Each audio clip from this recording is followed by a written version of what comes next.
స్వీకరిస్తాడు. భగవంతుడు పుట్టడం కర్మ కాదు, లీల. ఎందుచేత అంటే లోకోద్ధరణ కొరకు శరీరమును తీసుకోవలసిన అవసరం లేని పరమాత్మ శరీరాన్ని స్వీకరిస్తాడు. ఆయన కృష్ణ పరమాత్మ యొక్క జననమే ఒక లీల. ఎందుచేత అంటే రామావతారంలో ఆయన ఎక్కడ చతుర్భుజుడై శంఖచక్ర గదాపద్మములతో కనపడలేదు పుట్టినప్పుడు. కానీ కృష్ణావతారంలో అలా కాదు.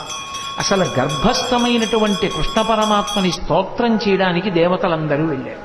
పైగా అసలు కృష్ణ పరమాత్మ పుడుతున్నాడన్న విషయం, ఆ 8వ గర్భానికి కంసుడు చచ్చిపోతాడన్న విషయం 8 గర్భాల ముందు లోక విదితం. కంసుడు అక్కర్లేని పనిని ఒకదాన్ని స్వీకరించాడు. దేవకీదేవికి వసుదేవుడితో వివాహమై వాళ్ళిద్దరూ బయలుదేరినప్పుడు తగుదునమ్మా అని చెల్లెల మీద ప్రేమతో రథానికి సారథ్యం చేస్తానని పగ్గాలు పట్టుకుని బయలుదేరాడు. రథం